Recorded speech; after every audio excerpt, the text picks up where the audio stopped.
There are many different things in this bill, but they're all aimed at making energy more affordable and driving pollution out of the system.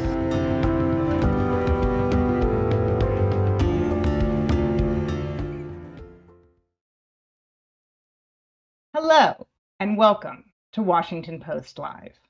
I'm Juliet Eilprin, Deputy Climate and Environment Editor here at the Washington Post. Today, we'll have two segments about how the U.S. government is investing in climate change solutions. My first guest is Democratic Senator Martin Heinrich of New Mexico. He's a member of the Senate Energy and Natural Resources Committee. Senator Heinrich, welcome to Washington Post Live. Oh, it's great to be here.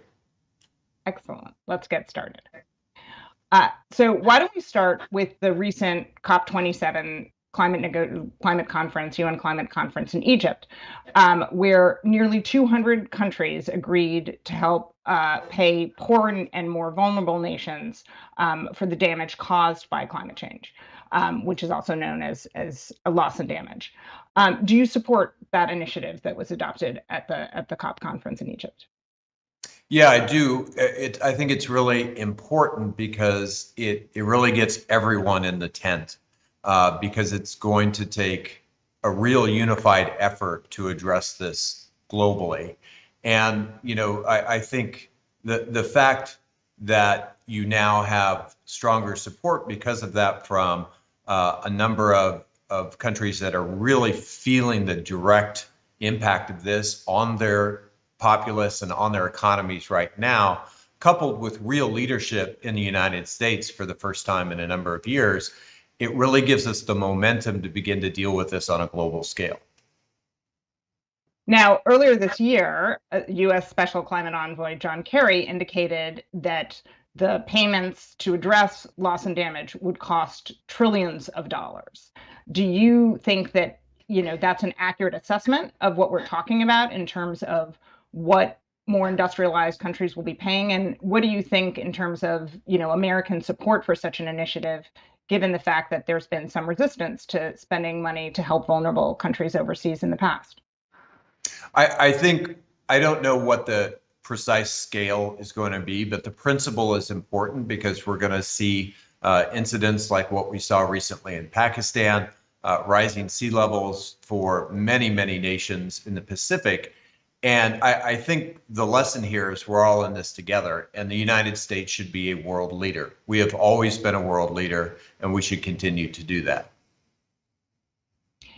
Now, even though the nations at the UN conference agreed to obviously establish this new fund, they failed to take more ambitious action to curb greenhouse gas emissions. And every indication from the most recent updates in terms of nations' commitments is we're still on track for catastrophic warming and will overshoot the agreed upon global climate goal. And so I'm wondering what you think about that as potentially a missed opportunity and why it was so hard and continues to be so hard to mobilize countries across the world to commit to greater greenhouse gas emissions reductions at a time where there's broad agreement among these countries that we are headed into dangerous territory when it comes to global warming.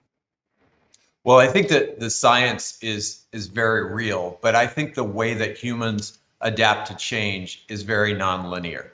And so I think the way that we can accelerate the global change is to actually lead here at home. And it's really important to realize that what we've done this year with the Inflation Reduction Act is probably much bigger than we even realized at the time. The CBO estimates for how much impact that would have on our economy, how much it would drive electric prices down.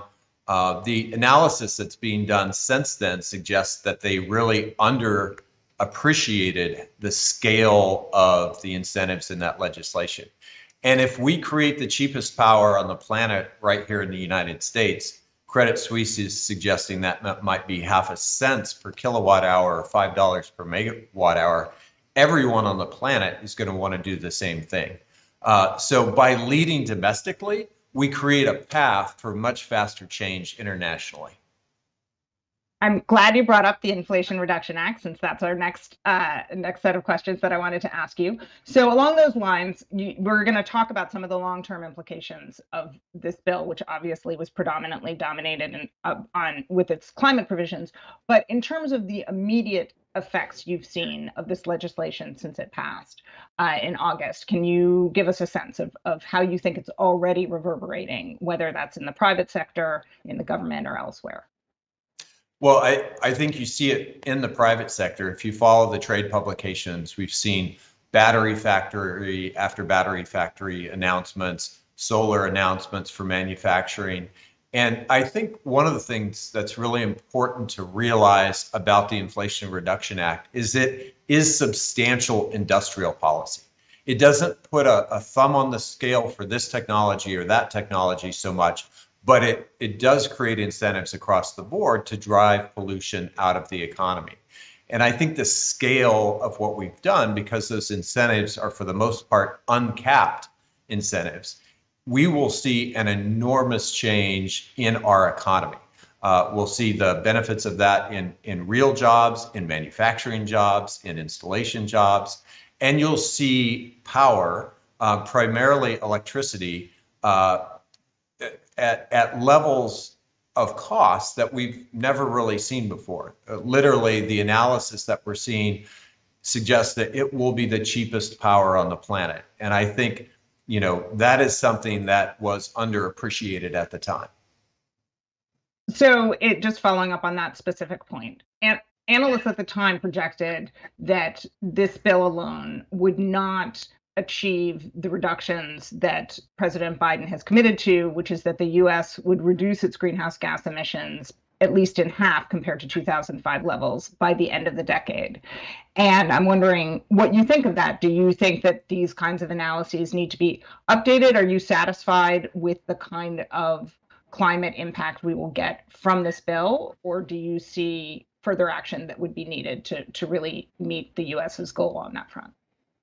Well, I think it's pretty clear that we're facing a catastrophic future, and the faster we act, the more we mitigate that. So yes, I do believe we can do more and that we should do more. But I also think we're learning that this legislation actually has a substantially bigger impact than we may have appreciated at the time. There was a recent Credit Suisse report that suggests that the total spend, private plus public, as a result of the incentives in this legislation, could be $1.7 trillion. That means we're going to see more change in our economy and more action on climate and decarbonization in the next 4 years than we've seen in the previous 40. So I do think it's time to really take a victory lap on what we've accomplished, and at the same time recognize that we're going to have to do many other things as well. There were things in this legislation that we were not successful at including.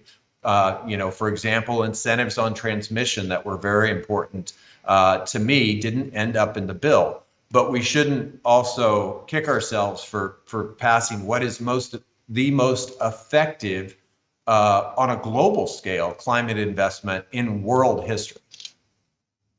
And one component in the IRA that you helped secure is a rebate for electric appliances. Could you talk about how that program works, given that there are plenty of people in our audience who probably are looking into it and see it as one of the most direct impacts in their lives that they might experience as a result of that bill being passed? Absolutely. So there's about $9 billion of funding for direct electrification of home appliances. Everything from upgrading your service panels so that you can deal with higher loads that may come with a electric vehicle, or additional electrification that replaces gas-fired thermal heating in your house, hot water, those kinds of things, to direct rebates for a new induction stove or a new heat pump water heater. All of these things give people the tools to be able to actually take action on climate change in their own lives. I've been doing this to my house over the last couple of years, and it's really rewarding to realize that you are making a meaningful difference, and at the same time you're taking sort of long-term charge of your energy costs. The combination of solar plus induction cooking, plus heat pumps and heat pump water heaters, really give you some of the most efficient tools to have a comfortable home, and at the same time take a really meaningful action on climate change, driving out the greenhouse gases that live in every one of our homes and businesses. So you're right. There is an eagerness on the part of some Americans to take advantage of it. And we have a question from our audience, Julie Mark in Illinois, that I wanted to share with you and see if you could respond. She asked, how can we expedite the climate parts of the IRA that will help homeowners and consumers? I recently bought a home with gas appliances that I need to replace immediately. I can't use the rebates in the IRA as the Biden administration guidance on monies to states is too slow. So it looks like I won't get the rebates that I should be eligible for. And millions of homeowners should be buying those electric appliances now too. What would you say to someone like Julie? Well, one of the things I would say to her is look at January as a date when you can access some of those incentives immediately on the tax side. So if you're buying a new heat pump water heater or a new heat pump replacing an old gas-fired furnace, those tax rebates become live next calendar year. In addition, we're working with states, and particularly I'm working with my home state of New Mexico, to speed up that process of getting those rebates available to people at the retail sector so that they can make the best possible decision about their future at the point of sale. And the legislation also earmarked billions of dollars to create a U.S. supply chain for electric vehicles. Could you talk about what that means for the average American? One of the things that I've learned, I was part of a college team that built an electric vehicle, solar powered vehicle in the early 1990s, 1992, 93. We raced from Dallas to Minneapolis, and we learned a lot from that process that we see in cars today. One of the things that I've learned with, I'm now on my second plug-in vehicle, is how much cheaper it is to run a car off of electricity as opposed to off of a internal combustion engine. It's on the scale of a third of the cost on upfront energy, and then you have almost none of the maintenance costs, changing the oil and tune-ups and the things that typically come with internal combustion engines. So when you create these incentives for people, what you really do is help levelize the upfront cost, and then they see the economic benefits for years down the road. One of the things we don't want to do is be dependent on hostile nations for the supply chain for these things. So doing actual industrial policy, bringing that supply chain home to the United States really gives us control over our own destiny. And we are already seeing the scale of battery announcements, both lithium ion, which is what we're going to see, especially in the auto sector, as well as for things like consumer electronics, but also new technologies for the United States that are really going to help us control our own destiny. Okay, I do want to ask about the path ahead of Congress, but but before that, what kind of car did you and your college friends create, and what happened to it after you drove it to Dallas? So it was a carbon fiber solar car that was flat on top. It looked like a big upside down wing. But the materials technology that we used, like carbon fiber, things like regenerative braking, which were not in the auto industry at the time, migrated to the Prius and is now common on every plug-in vehicle in the United States. LED lights, which weren't really used in the auto industry at the time, all of those things migrated from these races of college solar cars to the auto auto industry. And now, of course, we're seeing the actual electrification of the auto fleet. And we've seen that in some countries, adoption rates, dramatically higher than what we've seen in the US so far. We're early on that change, but it's a non-linear change. And when you hit about 6%, it tends to trend towards infinity. Excellent. Okay, so now looking ahead, obviously what we've been talking about in the past was achieved with solely Democratic support. And now that Republicans will control the House majority, what do you see in terms of a divided Congress shaping the path forward on climate policy? One of the things we have to do, even in a divided Congress, is the appropriations process. And that continues to be an opportunity to drive additional carbon out of the economy.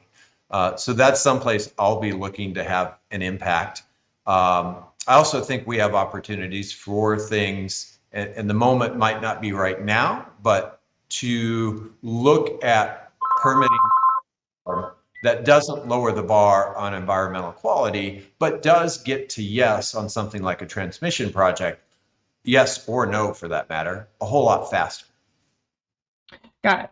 And now moving to the international stage, President Biden and China's Xi Jinping recently met and agreed to collaborate once again on climate policy, which obviously is significant given that China and the United States rank as the world's biggest current greenhouse gas emitters.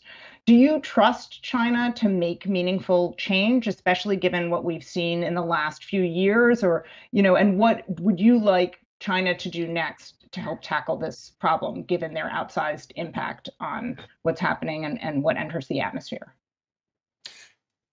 China is, I don't think we're in a position to trust China, but as soon as acting on climate is clearly in their self-economic interest, I think they will act very quickly, probably quicker than, a messy democracy like the United States is able to move. But if we lead and we make the economics of all of this work for the rest of the world, even recalcitrant countries like China will act in their own economic interest.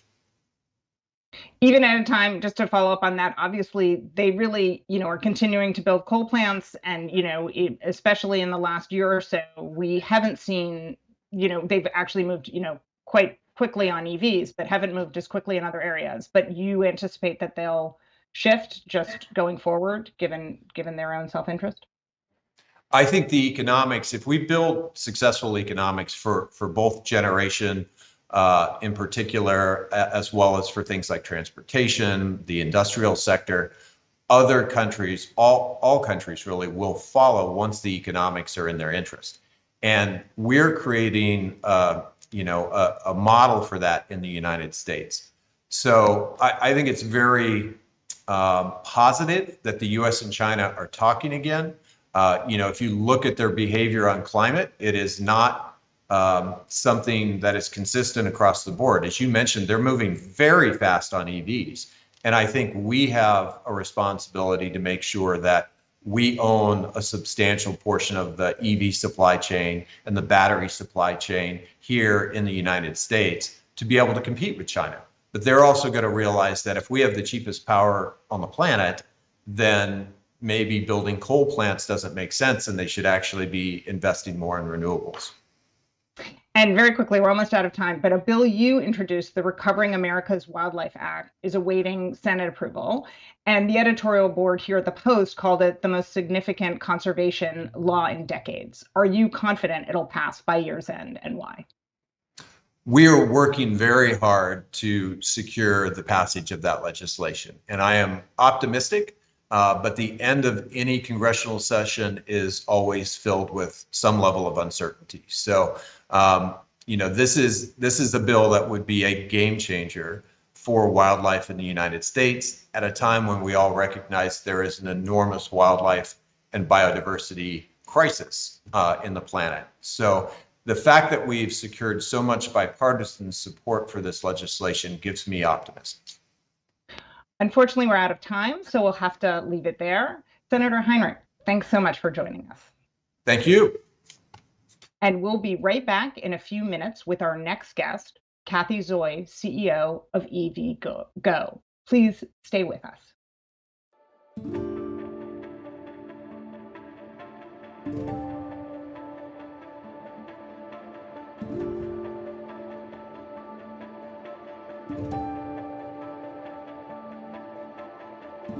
You need all sorts of organizations to come together to solve this big problem of meeting our current energy demands, but also helping to transition to a more sustainable energy future.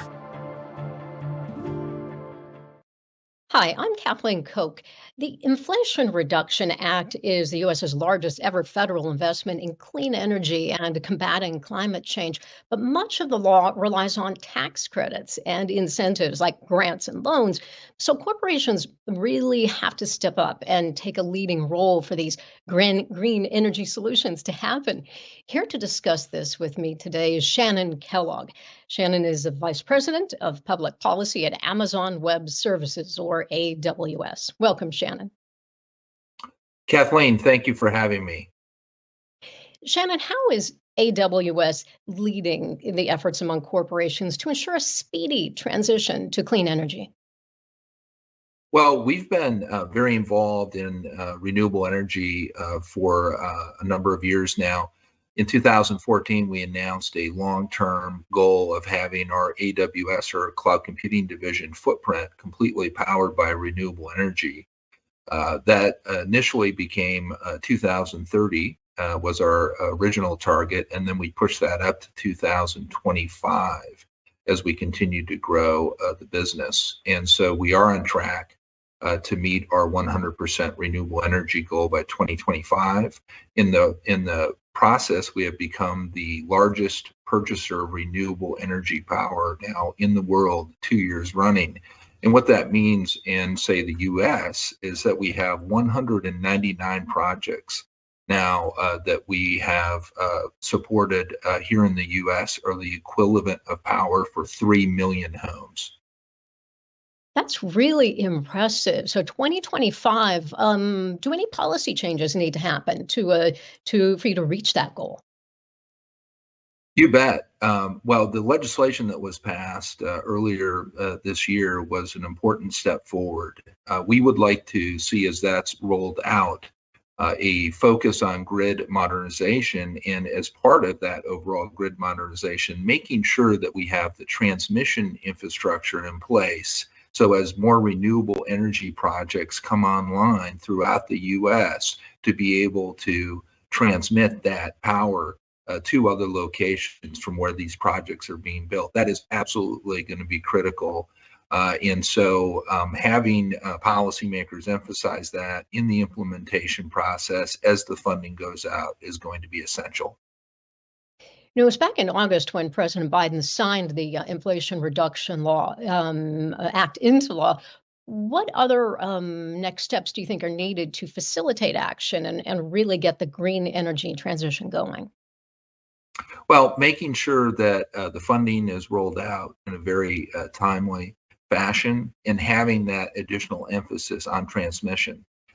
Having a larger U.S. nationwide focus on grid modernization is going to be essential, and that's at the core of the legislation, but also making sure, as I mentioned, that we have the transmission infrastructure in place to get more renewable energy out of different locations to other locations across the country. To me, that is one of the biggest things that needs to happen in the coming years. Climate awareness is growing around the world.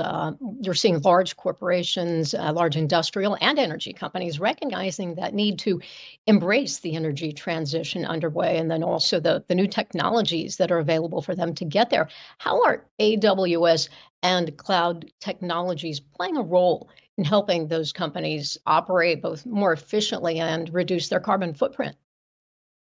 Yeah, great question. We've been partnering with a number of utilities across the country as they make their own transitions from traditional providers into broader energy providers, including in many cases renewable energy providers.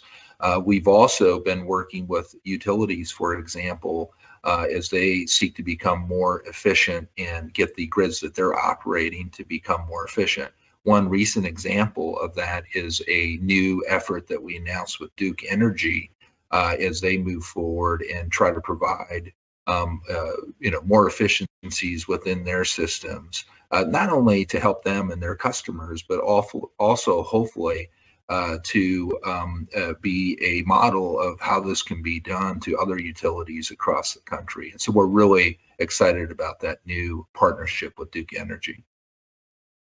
Now, I was wondering if people are following in your footsteps, because I think that's quite a commitment that to be powered by fully 100% renewable energy by 2025. Are people following your footsteps, and where does that commitment come from? Because that's very ambitious. Yeah, we're seeing the sector move in this direction. Of course, we're very proud of our leadership, again, being the largest corporate renewable energy buyer in the world now, 2 years running. And over the years, we've had great leadership in the company, first with Jeff Bezos and then Andy Jassy. And Andy, who was the long-term CEO of AWS, is now the CEO of Amazon.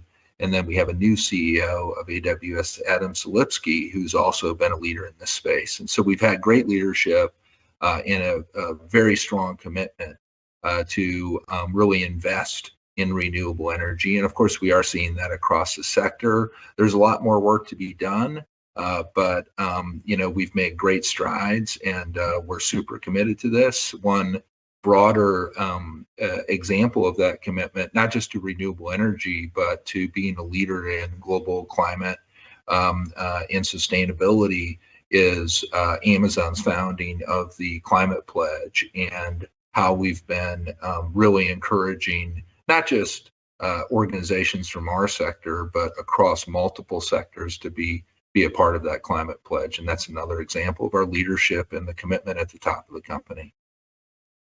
Shannon Kellogg, Vice President of Public Policy at Amazon Web Services. Thank you so much for joining us. Thank you, Kathleen. And now I'll toss it back to the Washington Post.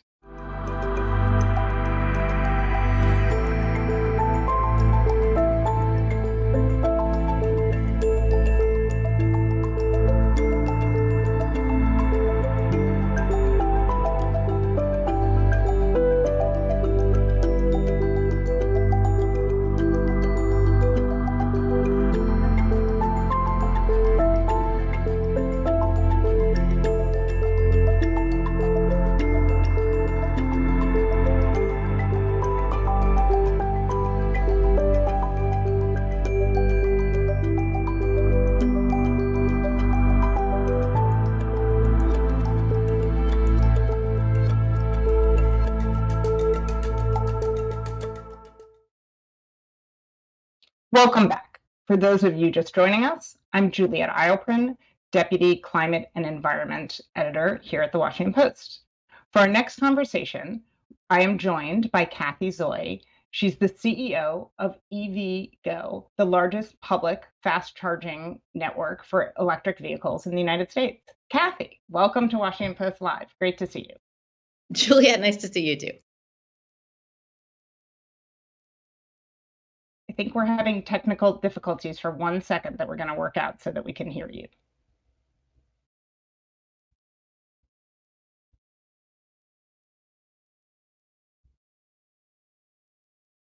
Got it. Can you just say hello one more time, Cathy? Let's see if we can hear you now. It's nice to see you. How about that? Awesome. Great. Okay. We'll work through this. President Biden's Inflation Reduction Act included a huge investment in electric vehicles and in the infrastructure around it. But so have you seen that impact on your business yet, given that the law was just signed in August?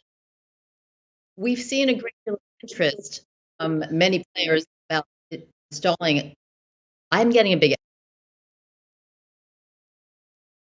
which I can try to do, but it's tricky. Is there something that I can do? Yeah, we are having a couple audio. We're having a little bit of the audio problem. Bear with us for 1 moment.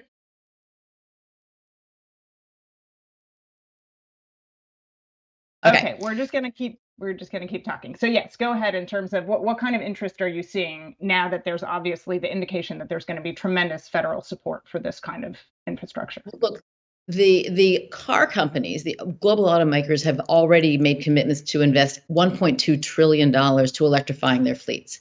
What the IRA is doing is actually accelerating that across the board. So more cars are going to get manufactured more quickly in an environmentally sound way. More electric vehicle charging stations are going to get placed all across the country, in corridors and in communities. It's just across the board. We're seeing an acceleration in a very, very important way, because obviously climate change, the clock is ticking. Now, you've said that by 2030, Americans will be able to do a 15-minute charge anywhere they want to. Does this legislation ensure that that happens?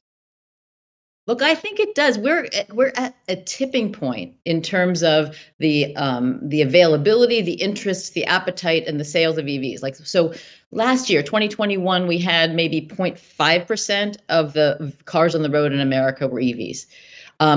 This last quarter, 6% of sales of cars were now EVs.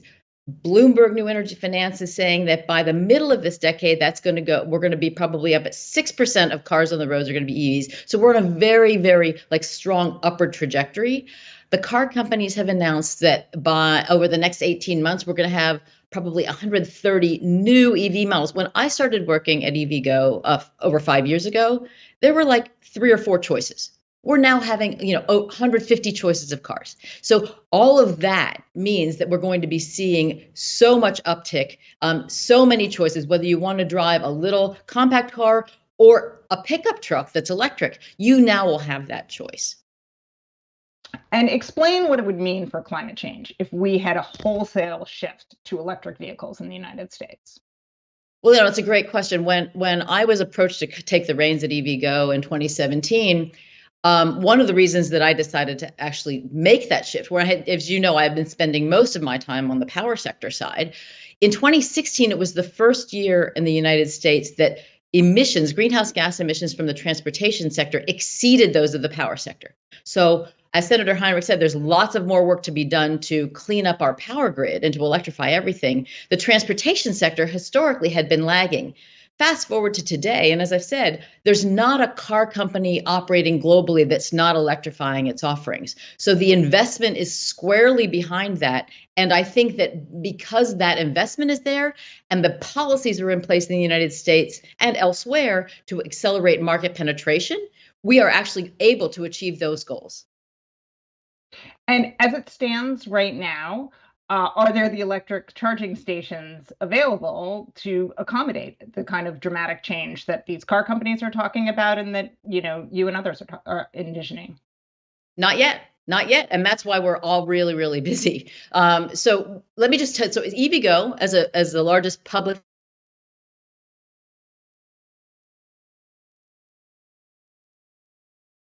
where it will deliver a return to the shareholders. Now, historically, that has only been in places where there are enough EVs and in predominantly in cities.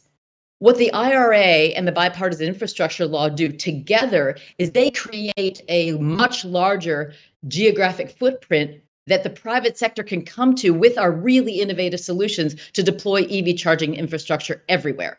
And that's what's so exciting about this, is that we would have grown. What we like to do, I used to say, we like to do a Wayne Gretzky thing. We like to skate ahead of the puck, but just ahead of the puck. So we would build our infrastructure in cities where we were very confident that the EVs were coming right away, or where there were public policy incentives, like in California, or where we had a partnership with a car company like EVGo has a big partnership with General Motors where they help support us building earlier than we would have otherwise.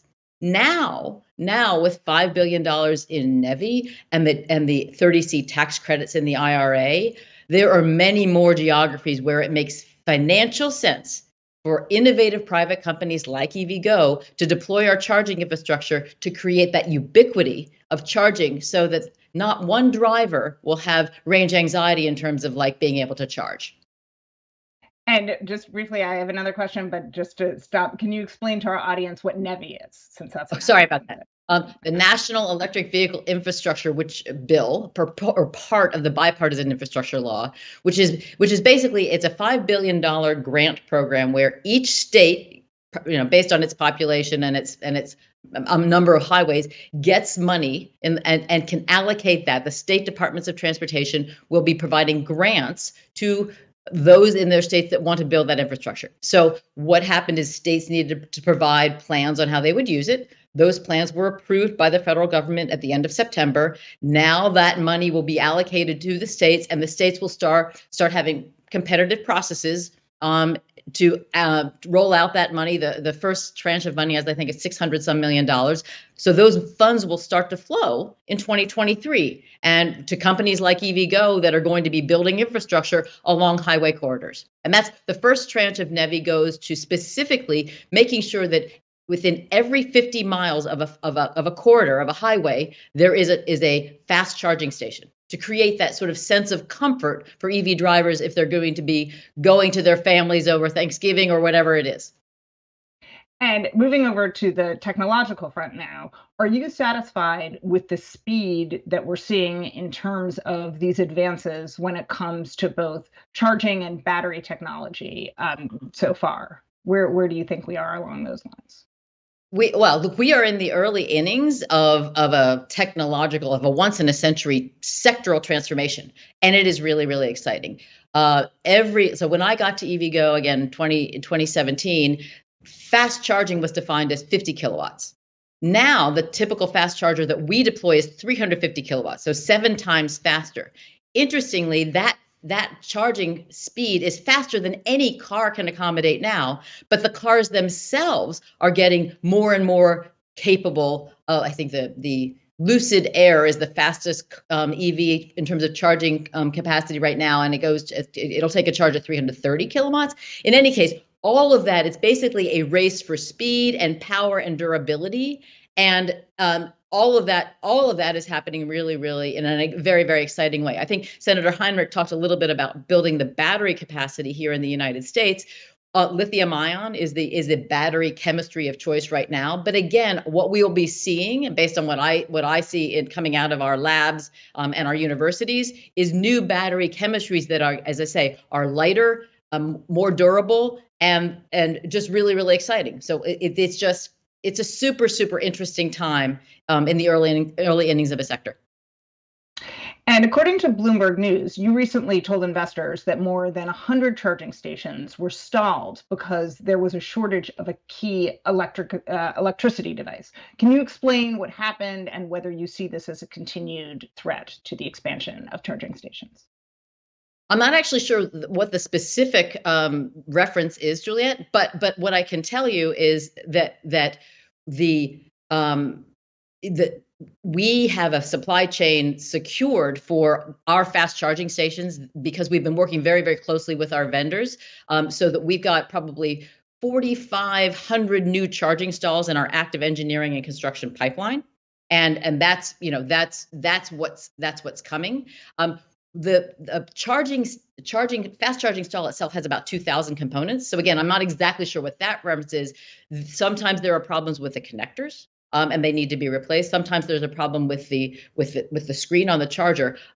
We have a program called EVGo Renew, where we have a 24/7 call center, and we get out there and we replace whatever is necessary to replace as soon as we possibly can. Overall, our network has mid 90% uptime across the country. We won't be satisfied until driving up to a charging station and getting a charge is as simple as turning on your living room lights. So the whole industry is actually working together, the car manufacturers and the charging companies, to make sure that we create that seamless driver experience. Got it. Now we have another question from our audience, from Robin Weir of California. She asks, in the United States, is the United States just trading one evil for another when changing out from fossil fuels to electric, being the resources needed to make electric batteries and the environmental responsibility of disposal? Now, you hinted at that, or you touched on that a little bit when you talked about lithium ion and new developments, but could you talk about this? I know that, when we cover this at the Post, there, issues that come up all the time in terms of what kind of mining might stem, whether it's here or abroad, when it comes to supplying the electric vehicle supply chain. And it would be helpful to know what you think of that. Yeah, look, I agree with Robin. We can't trade one evil for another, and we mustn't, right? So what we need to be doing as we're sourcing the material for batteries is make sure that the mining is done in an environmentally responsible way, that we consider the full life cycle. What we also need to do is recover where we can the materials from batteries that have finished their useful life in a vehicle. I mean, one of the things that EVGo did a few years ago was we took old EV batteries and put them into stationary storage at a few of our charging stations, because that was a better reuse for those batteries. But it's incumbent on all of us to look at the full life cycle of every bit of both the EV, the charging station, so that we are not actually creating one problem while solving another. Got it. And we talked about this a little bit earlier, but you know, in 2021, electric vehicles accounted for roughly, I believe, 4.4% of new car sales. And as you indicated, it went up to, I think, you know, it's gone up to maybe 6% of new car sales. When do you expect us to reach the kind of tipping point that you've outlined where EVs go mainstream? Well, I think that it's interesting, even though every EV that gets manufactured now gets sold. There are waiting lists for EVs. So dare I say, even as the economy could slow down in a recession, we've not seen any indication in the diminution of the appetite for buying electric vehicles. And as the offerings expand, as the price points expand, we would expect that to increase as well. I don't know what defines a tipping point here, whether it's 6% market share or 8% market share or 10% market share. What we've seen is if it's 10%, it seems to me to be unstoppable, right? Like when you have the entire global car industry investing $1.2 trillion to go electric, like whether it happens in 2025, 2027, or 2030, it matters somewhat, but it doesn't change the upshot of the fact that transportation is going electric. Like light duty vehicles have been the start, trucks are moving in that direction. And my goodness gracious, other forms of transportation may go that way too. Now, there are things that car manufacturers and policymakers can do to provide additional incentives for folks to buy electric vehicles. What can you do in the fast charging space to provide, you know, encouragement for people to switch over to EVs? Well, at EVGo, we are creating a seamless experience. We build charging stations where people like to be anyway, or where they need to be anyway. So we don't really feel that going to charge your car should be an extra activity in your weekend or in your afternoon. So we build in grocery store parking lots where you're going to go be there for 20 or 30 minutes anyhow. So you drive into the parking lot, you plug in, and then you come out. Next to playgrounds, near at the gym. All of those places, because it's a convenient experience. We've also built functionality so that if you want to, you can make a reservation at one of our EVGo stations. So all of this, what we can do is make it easy, convenient, reliable, so that charging just becomes another thing that, you know, it's just an extra 2 minutes to plug in while you're going to do something else. And so I think that's really important. I think making sure that we build our stations everywhere. So, you know, at EVGo, we have a philosophy that is electric for all. So we're building in disadvantaged communities, and we're now with the IRA and the bipartisan infrastructure law are able to build on corridors in a financially sensible way. With that, all of those things will, again, it's about convenience, reliability, and amenity, and that's what we're all about. And what are the biggest obstacles that EVGo faces right now? Look, it takes us 4 to 8 weeks to build a fast charging station. But the time it takes from thinking about where one is going to be, identifying a site, and having it energized actually is taking 18 months these days. The long pole in the tent at the moment is the electric utility process. So EVGo is not, we don't generate the electricity on site. We're connected to the grid. So we need to work with the local electric utility. They need to approve the design. They need to be granted access if there's a service upgrade required to that property. And then they need to do the final inspection. What has happened with some of the supply chain challenges that have arisen from the pandemic and from the war in Ukraine is that getting transformers to upgrade the system are taking a long time now. So this is all a long way of saying, Juliet, that the timetable for getting these stations to go live is longer than we would like. And probably doesn't match President Biden's ambitions in terms of timing about how quickly we can get all of these things into the market. So we're hustling. I guess another thing that I would think about is we actually work very, very closely with our vendors of our fast charging equipment who have made commitments to build capacity in the United States to manufacture those chargers.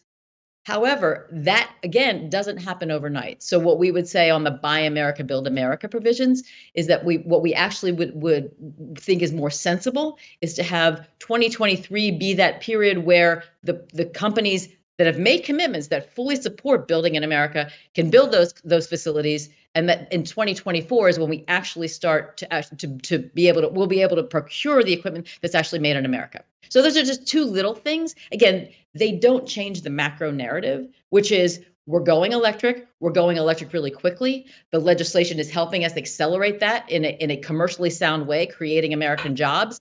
But these first couple of years, there may be some teething pains as states learn how to do the grant making, as manufacturers build their facilities in the United States, and as utilities actually get their heads around what is it to actually have transportation electrifying at the same time I've got everybody building solar at home and everything else.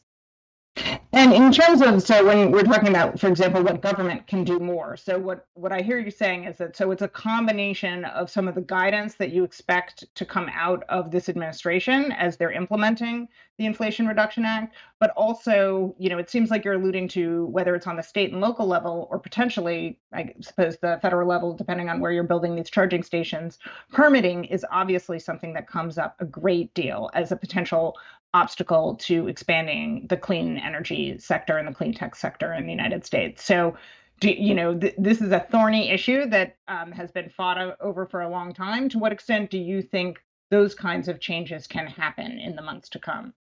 Yeah, look, I don't mean to sound Pollyannish, but I'm really optimistic. When I was Assistant Secretary of Energy in the Obama administration, and we had again, we thought at the time with the stimulus bill was going to be the biggest investment ever. Well, obviously that's teeny compared to this. But what we did is we actually saw that local permitting for solar was turning out to be a bottleneck. So at the federal government, we came up with a set of best practices that local governments could take on, and we started to see that process move more quickly. This is not dissimilar in terms of charging infrastructure. We need to have local governments have more experience with it, have a playbook where they understand what they're actually permitting. We need to have the utilities gain a little bit more experience. What we're doing at EVGo is we're providing the utilities with our 18-month forward plan so that they know where we're going to be wanting to build so that they can order transformers or whatever's required ahead of time.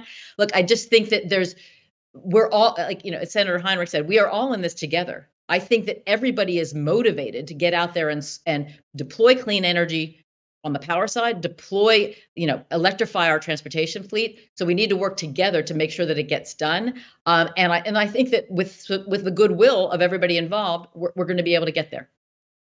And what do you think businesses can do to accelerate green technologies and make this shift happen faster than it's happening right now? Look, I think making investments, right? EVGo is emblematic of it. We're a company, a private company that is actually making investments and partnering with others to get this work done. So, I think the great thing about the IRA is that it's attracted even more players from the private sector side, saying, okay, this is not fringe, this is mainstream. If I want to be in the energy sector, if I want to be in the transportation sector, then I need to be doing it cleanly. And because that's where the money is. Unfortunately, we're out of time, so we'll have to leave it there. Cathy Zoi, thank you so much for joining us here at Washington Post Live. Thanks for the opportunity, Juliet. And thanks to all of you for watching. To check out what interviews we have coming up, please head to WashingtonPostLive.com to register and find out more information about our upcoming programs. I'm Juliet Eilprin. Thanks again for joining us here today.